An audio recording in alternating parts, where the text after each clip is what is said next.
Welcome. Welcome to everyone to Turning Reinvented Digital Live event by Sandvik Coromant. And thank you everyone for joining us today. Safety first, because safety is always the top priority. So make sure to follow your emergency routines wherever you are located. So please make sure to know where the emergency exits are located, where you are. Where are your assembly point for you and for all your colleagues? Make sure to know the emergency numbers to know to call in case of emergencies. And if you are located in a production environment, please make sure to know where there are the protective equipment and to find the first aid kit. Also, it's important to know which kind of alarms could go off in your building and what you should do in case of alarm. And also, psychological safety means our way of including, sharing knowledge, and listening to others to listen to everyone contribution.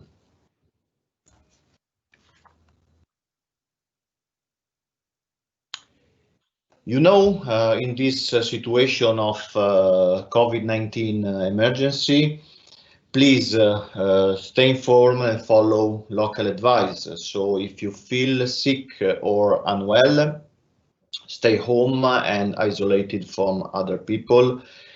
Wash the hands carefully and using also alcohol-based hand rub and washing them with soap and water. Maintain the social distances according to your local guidelines, and avoid touching eyes, nose and mouth, because hands can touch many surfaces and can pick up the virus.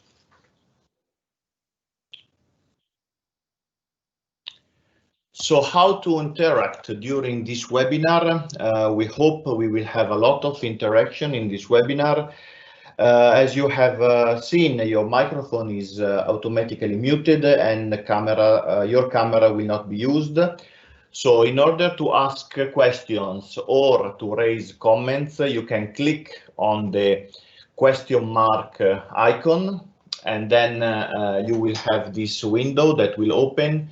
You click on ask question, and then you can write your question in the bottom field, which is usually empty. Or so please free to ask any question you would like to raise or any comments relating to this topic.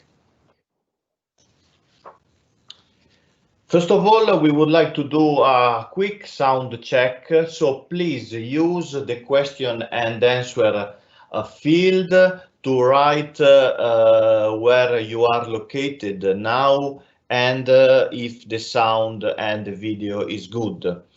We have some seconds of delay, so I will wait a couple of seconds, so some 20 seconds to having your feedback and to know. So please write your location and if the sound check is good. Let's wait some seconds.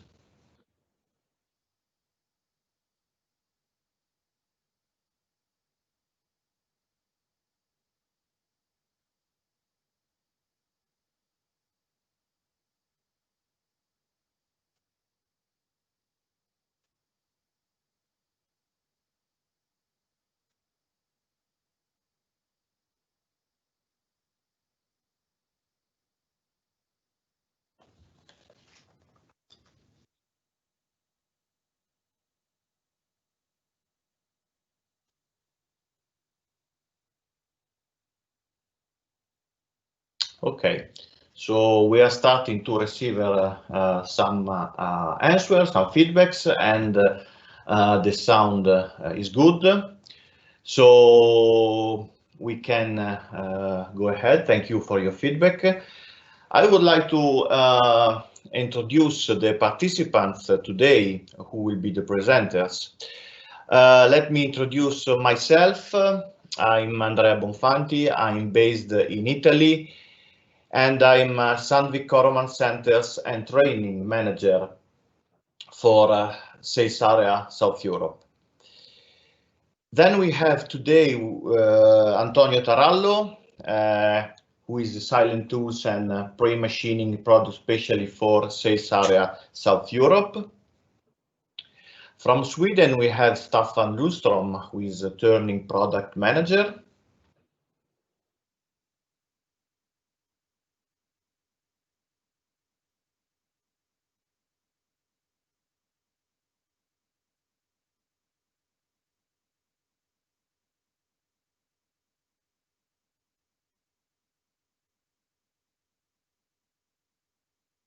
Okay, and of course, all of you, we would like to have you interacting together with us. So now I will hand over to Antonio, which will introduce you the agenda and the first topics. Thanks. Thank you, Andrea, and welcome. So this is the today agenda. So I'll begin shortly with the CoroPlus Platform overview. Then we will move to Sweden, where my colleagues will introduce you to CoroTurn Prime. After, we will have the first live demo with the semi-roughing operation. Then we will deepen the Prime technology and CoroPlus ToolPath. We will have another demo. And at the end, we will have the room for question and answer. So today, probably you are facing some challenges in turning. So maybe you have chips like this one, and you want to move to a situation like this with a better chip control. Or maybe you want to improve your productivity, or you want to increase the number of components that you produce. So moving from one to several components and increasing to life. Or maybe you want a more versatile and flexible solution. For all these questions, for all these challenges, the answer is just one, it's the CoroTurn Prime, and you will see today. We are seeing some trends that influencing manufacturing. The first one is the increasing information demand. This means that today people in their private life have access to all information they need. And they demand the same service level in business. So the situation in business is changing from information scarcity to information overflow. Then we have a growing skill gap. This means two aspects. One is for the people who retire, and the other one is for millennials who make a career outside the manufacturing industries. Then we have, of course, manufacturing industry digitalization. This means that you can buy and select what you need, as well as you can use some new tools with sensor technology applied. Then we have another new trend, that is the tooling decisions that are moving from in-machining, made by production engineer, to design and planning, made by designer and process planners. And of course, the last but not least, the demand for business sustainability. This is the, I can say, the today machine shop, which hasn't changed much over the last 30 years. So we have a first area where we can see a component design. Then we move to production preparation, then machining in blue, and verification. And often this is there are some siloed areas, departments with limited information sharing. So we want to move from this situation to this one, where the data, the information is shared between all departments. So we can see a great value to start to connect the data generated in each silo and start to work with the data. Production is moving towards autonomous factories, so-called smart factories, with integrated big data and software application to optimize every machining and manufacturing steps. Our solution for this is the CoroPlus Platform, who prepares you for this next industrial revolution. In this platform, we have design and planning products, we have in-machining tooling solution, and we have software to analyze the data.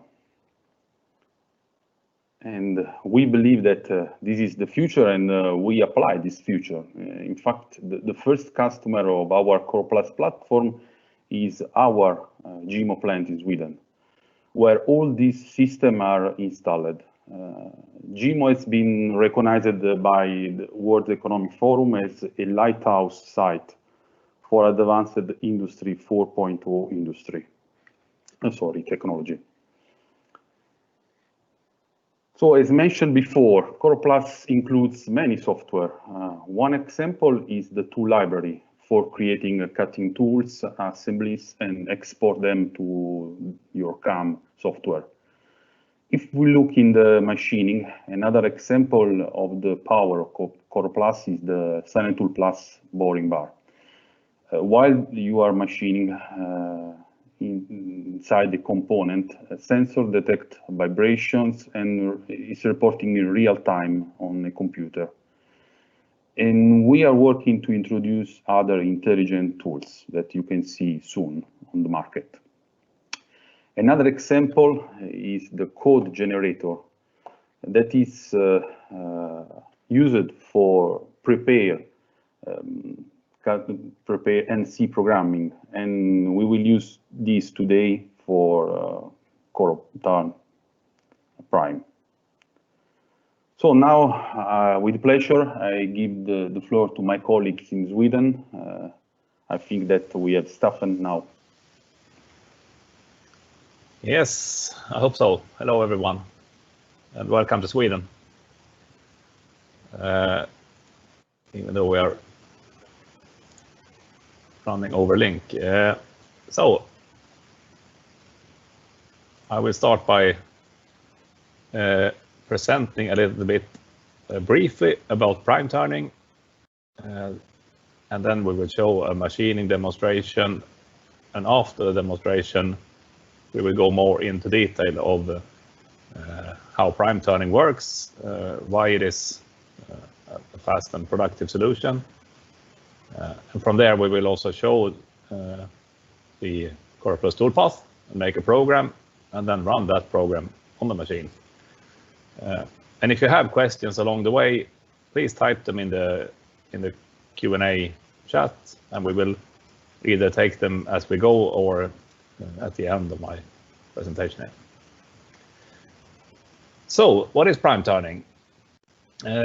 PrimeTurning is a method where you use small entering angles to get really high productivity and tool life, but it is also tools that can be used as a very versatile solution for what we call all directional turning. So you can either use them for high productivity or as a versatile tool. Then it is tools that we call CoroTurn Prime, and today we have two types. We call them A and B, but it might well in the future also be CoroTurn Prime C, D, E, and F. So it can also be other tools connected to the technology. And last, it is also softwares. We have the CoroPlus ToolPath platform for PrimeTurning, but we also have integration in CAM softwares. For example, Mastercam and the Siemens NX is up for integrating this toolpath in their CAM softwares.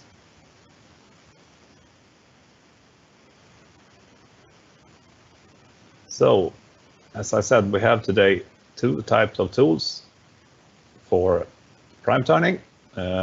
One is CoroTurn type B, that is used for, let's say, more roughing applications, but it's also a very good finishing tools of linear surfaces and very comparable to a normal CNMG insert.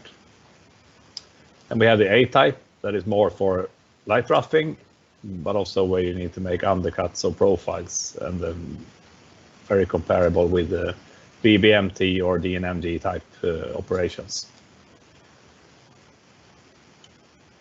So the CoroTurn Prime B is a very good option for this type of components and for linear surfaces without undercuts, while the Prime A solution comes in on components where you need to do undercuts or reliefs for threads or bearings or grinding reliefs, for example, and finishing of the surfaces close to them, of course. It's a very versatile tool. So, but at first we will hand over to Oscar, and we will run a semi-roughing. So we will make kind of a blank. So we will make the profile that you see here on the right. And first we will run this machining with a normal CNMG insert and with the start values for cutting data that we recommend. And we will switch component and run the same thing with the Prime B insert and the start values for that insert. So, Oscar, I'll leave it to you. Yeah, thank you. So,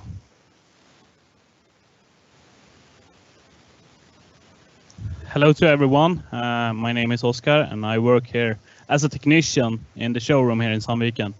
So today we will do some live machining in this machine behind me. And as Staffan mentioned, we will start with the CNMG. So we will start to demonstrate it. And we will do this with the recommended data, as Staffan showed it to you. And we will do this in Swedish standard steel named 2541, and this is the same steel actually that we use in our tool holders. So the bar you can see here in the machine are of the diameter 60. So just to have some preference. Yeah. So we go.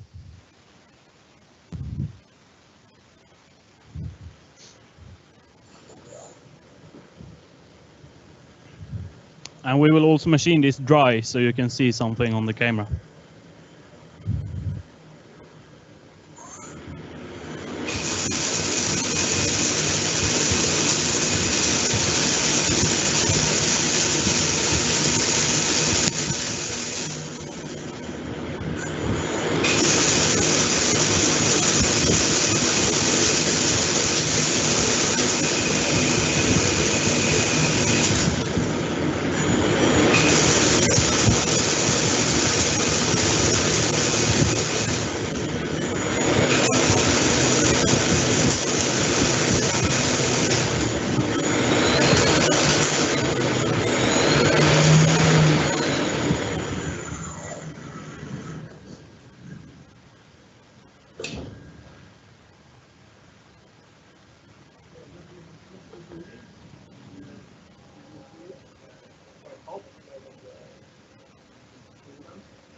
Now we'll change material.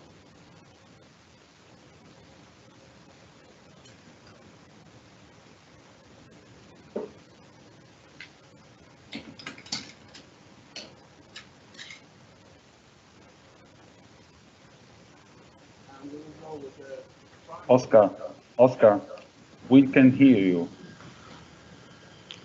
Now you can hear me. Yes. Yeah, so as you can see, that was very good chip control and a lot of heat because of the missing of the coolant. So we will change the material, and now we'll go with the Prime B insert.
Yeah, so that was the first part of the machining here from Sandvik. So I leave back to you now, Staffan.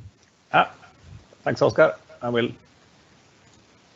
get back to my screen here.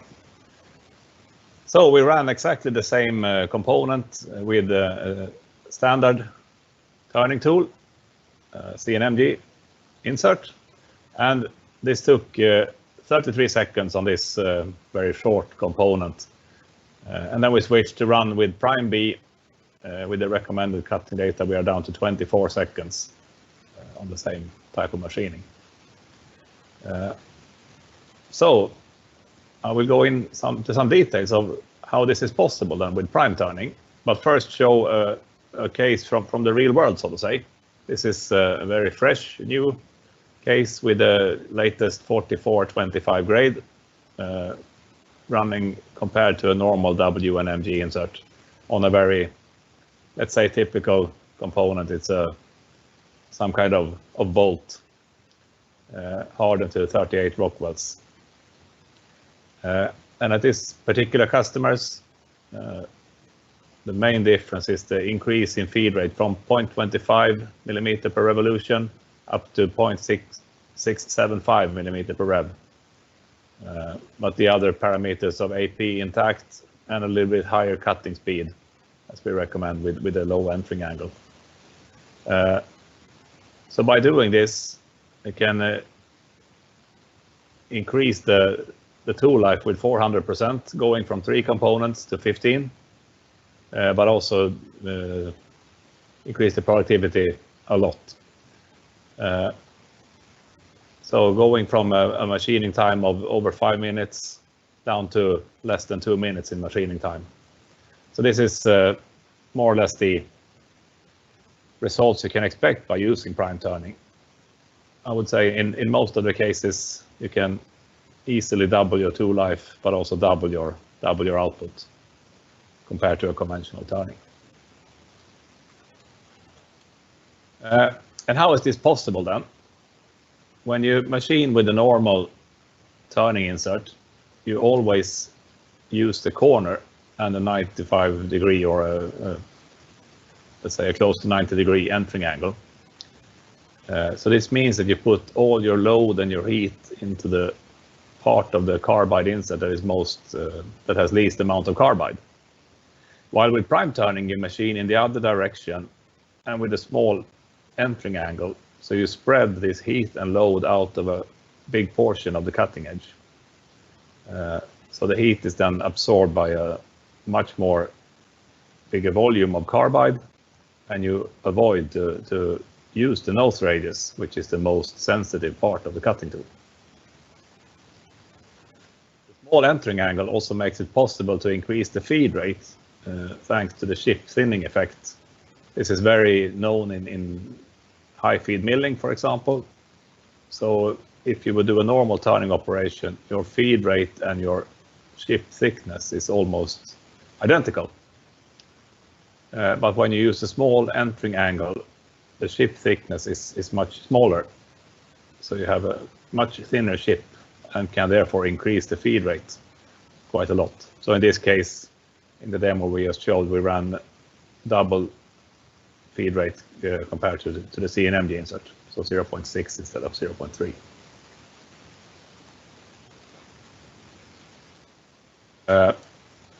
But the other benefits with PrimeTurning is that you also use the same technology if you do a facing cut or a longitudinal cut, and you only use the corner radius itself when you do the profile, like an undercut or the entry sequence.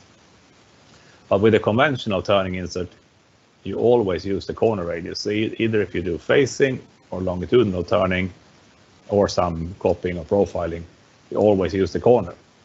And the main wear and the big wear is, I would say, almost in all cases on the corner radius of the insert. That is where you have the limitation. So that is another reason why you can get this huge difference in tool life. But this requires some different thinking. So this is an animation that shows a bit different thinking in the way you program. First of all, you obviously machine away from the chuck, instead of towards the chuck all the time. But you also have to do the same thing in your phasing operations to get the benefits from prime turning. So you have to do also the phasing starting from the inside and going out, or from the bottom side of the component and going up. You can of course also use this insert to turn in the normal directions like this or towards the chuck, but then you lose kind of all the benefits with prime turning, and then you have to reduce the feed rate and the cutting speeds to normal levels. You can't run with the same high cutting data as you do with in the prime turning directions. And to get the most out of your prime turning tool, there are two very important things to consider. First one is the entry part, where you should use a soft roll-in to avoid damage in the corner radius in the entry. And we recommend to have a roll-in radius that is the same as the depth of cut, and to reduce the feed rate during the in-feed to not exceed 0.35 millimeter per revolution. And if you use any of the programming support available, ToolPath for prime turning in CoroPlus or Mastercam or Siemens NX prime turning cycles, you will have this built in already. Another important factor is the chip thickness, or the hex, that I described when explaining why you can increase the feed rate. But this kappa R, or entering angle, as we show here, is relative to the feed direction. So if you move the tool downwards on a component in a slope or upwards, you need to compensate the feed rate, especially for downward moves, to reduce the feed rate. If you go in the other direction upwards, your entering angle is smaller, so then you can, in theory, increase the feed rate if you like to. So in this example, you can run with a 0.5 feed rate in this direction, but you have to reduce it when you go downwards, so to say. And this is also automatically considered in these softwares that base their recommendations on the hex value of the chip thickness. So now I will do a stop presenting, and I will change my presentation screen to go into the CoroPlus ToolPath software. So now we are on our CoroPlus ToolPath site, and this is a cloud-based software, so it runs directly on the cloud. And you can store if you have an account, you can store all your operations or your projects in one library on the cloud.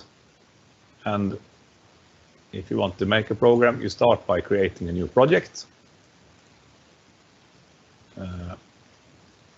And now we will run it in metric mode, but you can do in inch modes if you want to prefer that inputs. And we will run prime turning.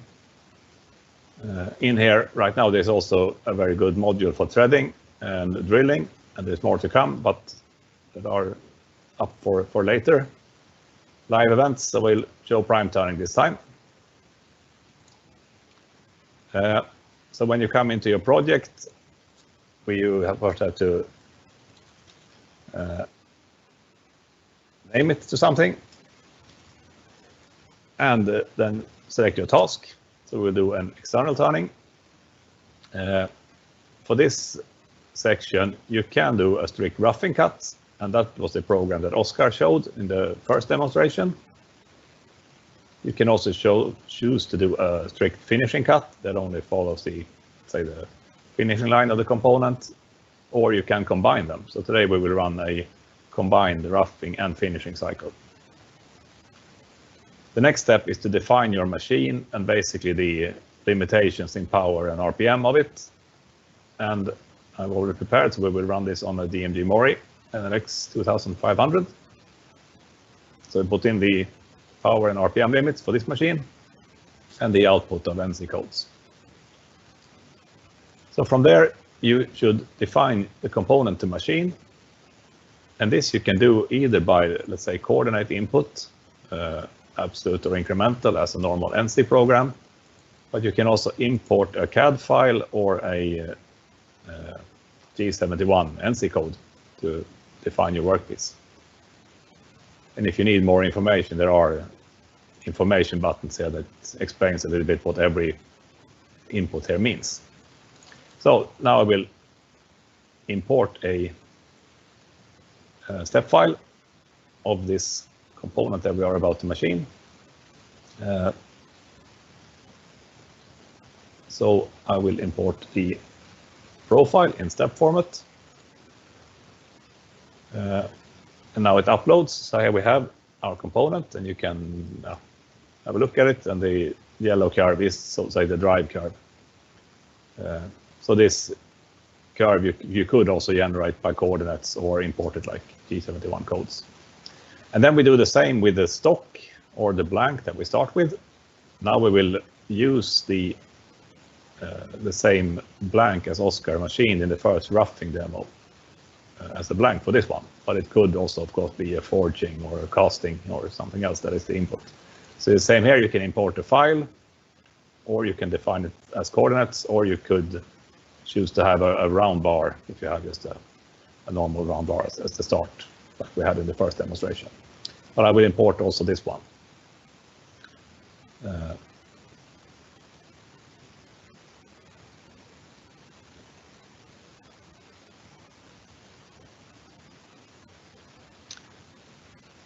So I will import the stock, and now it says forging because this could as well, of course, then be a forging or a casting that I use as a blank. So now we have the white curve is our stock or our blank, and the yellow curve is the finished part. So the last thing you have to do after defining your component is to select what material to run. And as Oscar said, we are today running in the low alloy steel. And the selection you make here will give you the correct cutting data and the correct choice of inserts for the machining. So we choose the low alloy steel, and then we will move over to the tool tab. And here you can basically select the possible insert. We will run with Prime A this time because we have a lot of undercuts and so on. And we will have 0.8 in nose radius. Now the ship breaker selection is limited to the material I've picked, and today we will run the L3 geometry and a new grade in the 44 series, 4415. And lastly, you also have to define what cutting tool you use. We will run Coromant Capto, left hand C5. So now the software builds the tool assembly, so to say, and you can move or rotate the 3D part of the tool, and then jumping over to the tool path itself. So now the program automatically generates a tool path, and it suggests the correct start values for this material and for this tool. But the only thing you have to do before you get the NC code out is to run a simulation. And when you do this, you will also see how much machine power this operation will consume and your estimated machining time and metal removal rate. And if this would exceed, for example, your input in the first step with the available machine power, you would get a warning here that you will exceed the available machine power. So now you can play this. And you can also look in the NC code, and you can, for example, run it block by block. So this was the start values for cutting data, and you can, of course, you're free to change this. So if you want to change, for example, the roughing feed rate, you can do that. But if you would make a typing error and said 1.5 in feed rate, which is above what we recommend, you will just get a warning that you have to be inside the recommended values. So we go back to 0.4.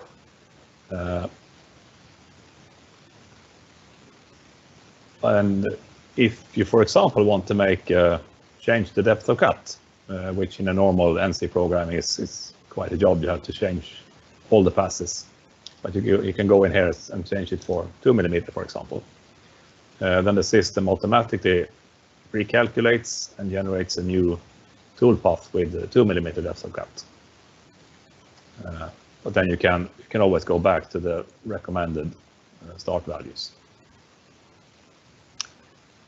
So we go back, and then we again have to run the simulation to get the NC code out.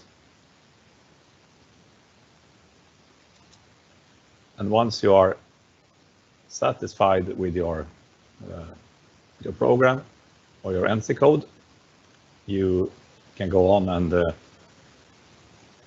either save this project, so to say, or you can go into the NC tab and then save the code or download it. And you have some the basic NC code. For example, you have the limitations in RPM that we set for the machine itself in the beginning. So now we will run this specific NC program on the machine. So I'll leave it over to Oskar again. Yeah, thank you.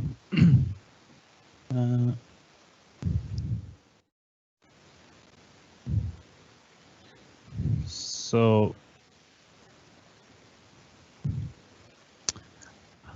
I will just remember all of you to hand in your questions in the Q&A if you have some.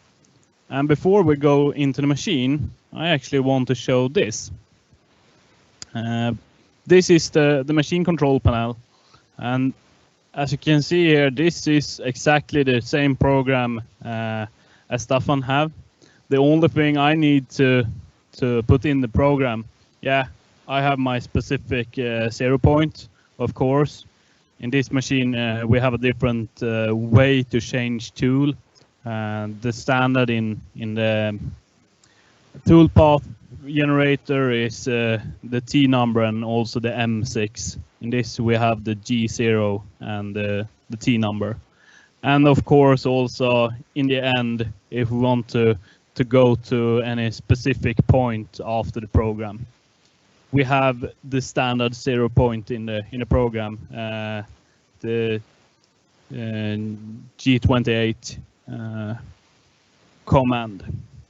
So yeah, this is just copy and paste into this machine. So I think we will run this. Yep. You will have some machine sound on again.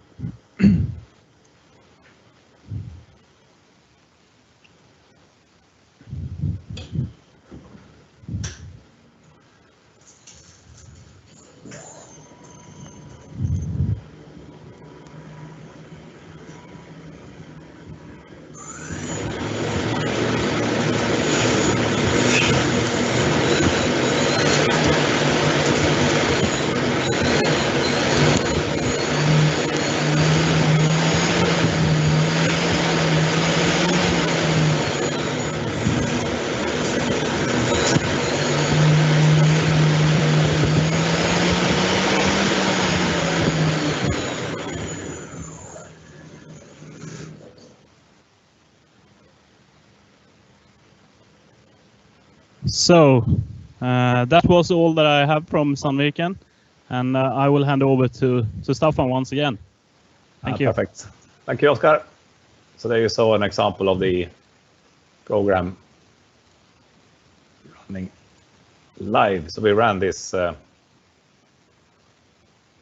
same program as we generated in the toolpath software, and then loaded the start values. This is a copy from our from what you find on the insert box or on the website. So it reflects also in the CoroPlus ToolPath.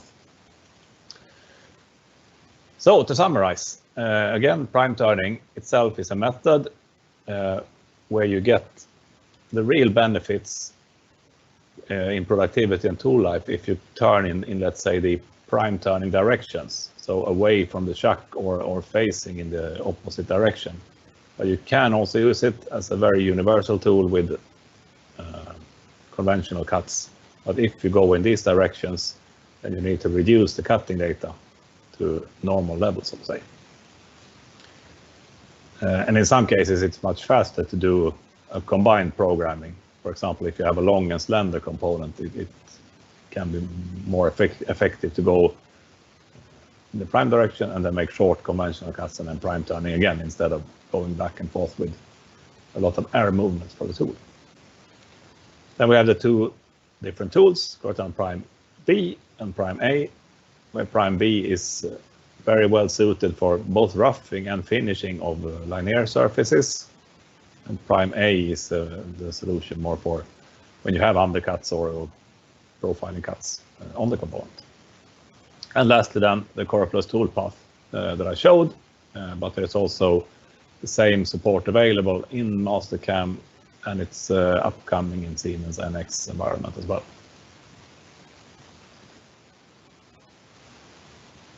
And by using prime turning, you can for sure reduce your production time.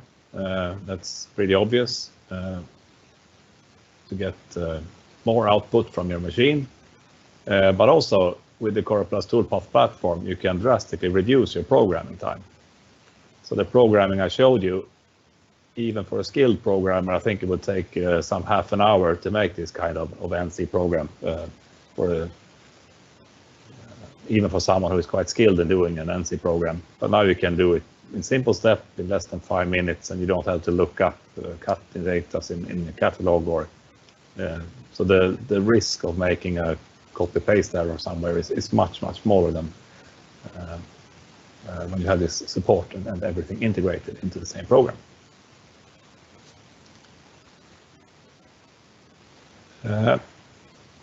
You probably have seen this, but for sure you can find more information on our website, sandvikcoromant.com, both about prime turning tools and inserts, but also about the ToolPath software. And you can try, if you want, try a demo version, or it's the same version, but you can try it for free. And if you like it, you can continue to subscribe and use it. And it's also, the software also includes support for thread turning, which is a very good site, and there are more features to come. So I saw, even before we started, there was one question about machining cladded in Cornell with prime turning. And I can say that with prime turning, the effect in tool life, or improvement in tool life, is bigger the more tricky material you have. So basically the challenge with prime turning itself is more to adapt to redo the programming and processing of the part. But in general, the more tricky material you have, the better, or the bigger lift you will have in tool life and performance.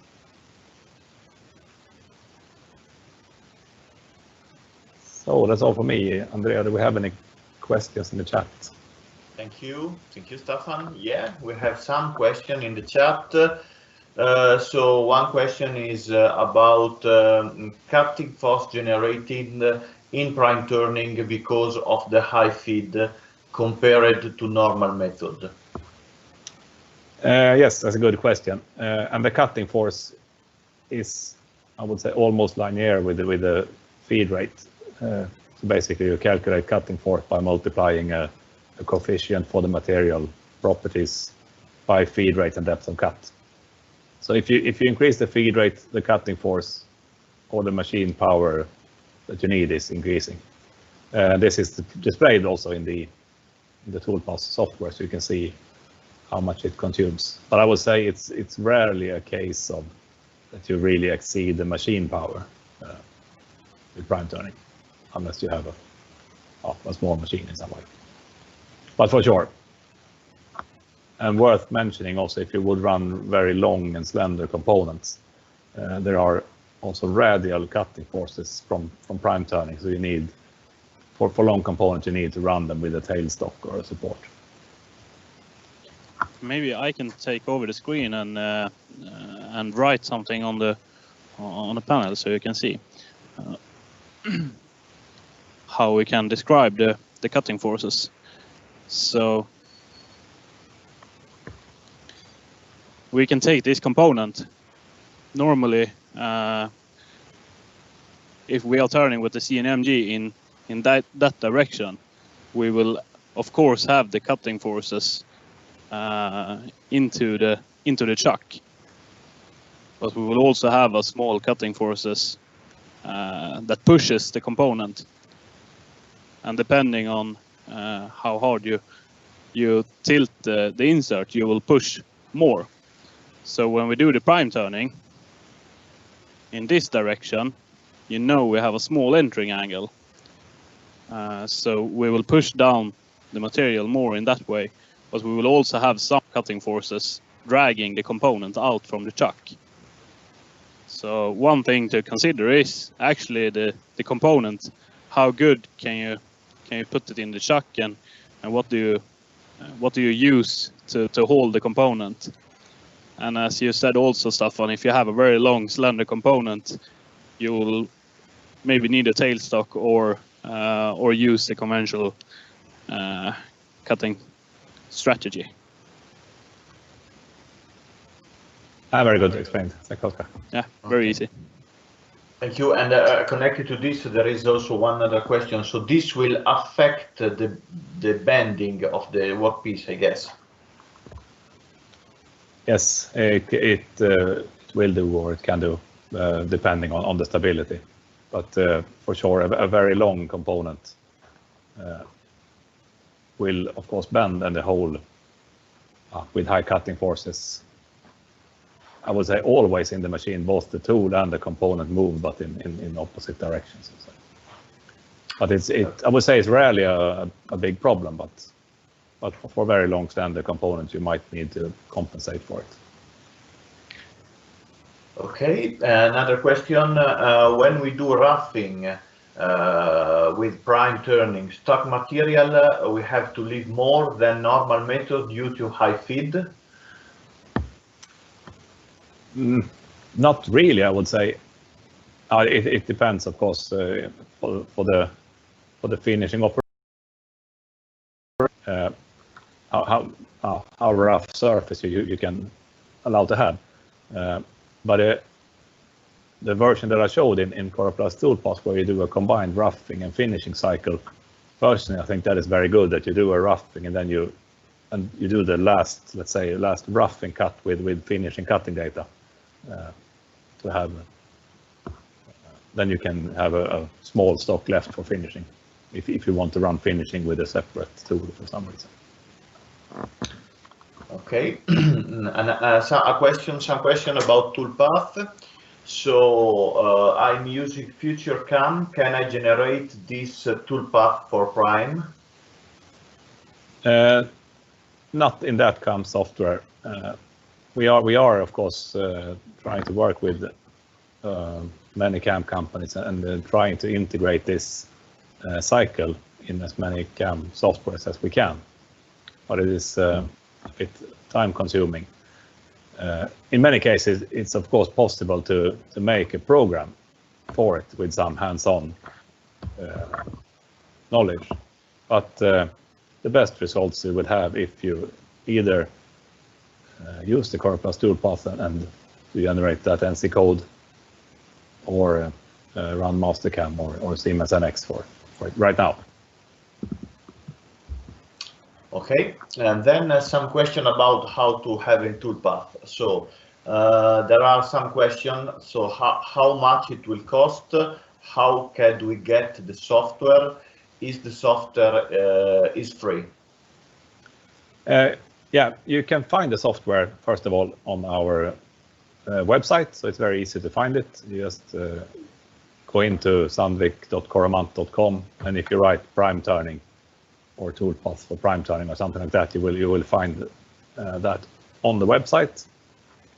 And the software itself is subscription based, so you can start off by signing up, then you can try it free for 1 month. But after that, it's a yearly subscription, and it is the price is, I would say, approximately 600 euros per year, if I'm not remembering now. If I'm not totally wrong, but somewhere around 600 euros per year. And then you can use it. I mean, it's cloud-based, so you can use it on 2 devices. Okay, then another question again, but I guess you already replied to this. For CAM software, we could make PrimeTurning program. Yes, in most of the CAM programs you can do this, but it requires some hands-on or some skills to kind of invert the tool, and also you need to have the right shape of the tools. And if you need that, you can download complete models from, we call it tool assembly. And also that you can find on our website, where you can build your tool assembly, make the tool with the CoroTurn Prime tool, and insert and import that model into your CAM software. So there you have a good starting point for the tool. So I guess you already replied also to this question. To which CAM programs is integrated CoroPlus ToolPath? Right now it's integrated in MasterCam, and it's also coming in Siemens NX in their next version of Siemens NX CAM. Okay, another question. In the program, I guess in the ToolPath program, can you specify the material which is being cut to help with the machining process? Yes, you can. When I show the import of the tool itself, maybe I can take the screen if it's okay, and I can go into the ToolPath software again. Yeah. Sorry.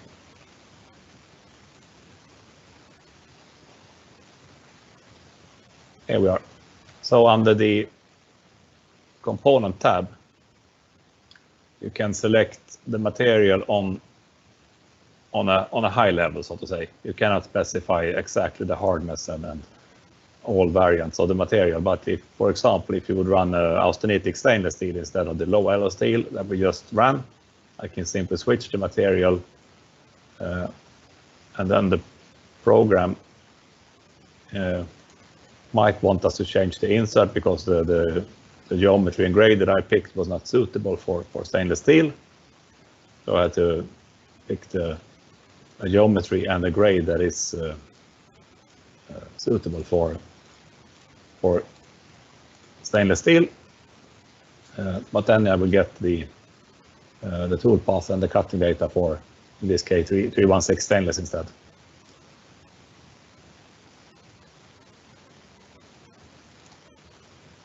So instead of 380 meters, we get down to 195 meters per minute. So I get the recommended cutting data for that material. Okay. Thank you, Stefan. Then another question is, what are the common components where it's possible to apply CoroTurn Prime? A good question. I would say a lot of components. It's easy to think of CoroTurn Prime as a real roughing tool, but I would say the most suitable components are, for example, forged flanges or shafts, where you have as a component that you normally would machine with a CNMG 12 size insert is extremely suitable for Prime B. And every finishing operation that you do with a VBMT or DCMT insert is, in most cases, extremely beneficial to run with Prime A instead. Okay. But I would say if you go the other way around, the components that maybe are not suitable are extremely big components where you run roughing with a SNMG 25 insert. For those components, PrimeTurning is maybe not the best option. And another question, is it possible to use PrimeTurning for internal turning? Yes, it is. We have what we call SL cutting heads for internal machining. And there are some limitations, of course, in the diameter. So you can machine holes from diameter 40 millimeter and bigger with SL heads. But also here you will have, as Oscar described, the effect of the low entering angle. So the tool will deflect a bit more than a conventional turning tool. So as long as you have, let's say, normal overhangs of your tool up to 3 or 4 times the diameter, then it's okay. But if you would have very long overhangs, then it's better to use conventional turning. However, it's not, at this point, there is not possible to program internal machining in CoroPlus ToolPath, but it's very close to. So within a month or 2, it will also be possible to generate NC code for internal machining. Okay, we have 2 questions that are connected. One in what are material grades possible to use with PrimeTurning, and the other one if we have some tools for 7-18 material. Good question. We have grades and geometries suitable for, we'll say all, long shipping materials. So all the steel materials, stainless steel materials, and heat-resistant superalloys, and also titanium. So we have geometries that gives very good ship control, also in Inconel 718, for example. So that is not a problem. And then with the low entering angle, you can also use carbide grades that you would normally not use in this type of materials. So for example, the steel turning grades 4425 is an excellent choice also in heat-resistant superalloys. Okay, thank you. One more question. Is it possible to improve chip control using PrimeTurning? Yes and no, I would say. The chip control range with the PrimeTurning insert, if you talk the machining area from roughing to finishing, where you can have chip control, is extremely good with PrimeTurning. On the other hand, the big challenge by doing a tool with a small entering angle is the chip control, because you form the chip in a totally new way. With a conventional turning insert, the nose radius itself bends the material and then create a curled chip. And with this low entering angle, we basically get a different type of chip formation that is linear. But I would say in alloy steels, like the one we machined, it's very easy to get chip control, I would say. Also in the normal austenitic stainless steels, you have very good chip control, and in the Inconel and titanium materials, you also have very easy to get chip control. The hard materials to get chip control in, or the ones that requires more tuning, is duplex stainless steels and very low carbon steels. That you need to elaborate with the cutting data and the geometries to find something that suits your material. Both because of the material itself, they are difficult, and they also have very wide material properties normally, so they spread a lot between different batches and different suppliers of materials and so on. Okay, thank you, Staffan. We have finished with the questions, so thanks again for your presentation. And now we will hand over again to Antonio. So we want to close. Yes, thank you, Staffan and Oscar, for this very interesting demo and explanation. Thanks, and thanks for all the questions. Yeah, thank you. So now it's time to try the CoroTurn Prime. So if you have any request of information and you want to go deeper on this technology and want to know more information about this, you can contact me. Do not hesitate to contact me, or of course you can contact your Sandvik Coromant representative. So thank you all of you for this demo and to participate to this demo. And I hope to hear from you, to have requests from you, question from you. So thank you all. Thank you everyone for the contribution. Thank you for your comments and your question as well. And thanks also from my side. And we hope to hear from you soon. Yes. Okay. Bye. Bye. Thank you. Bye-bye. Bye. Bye-bye.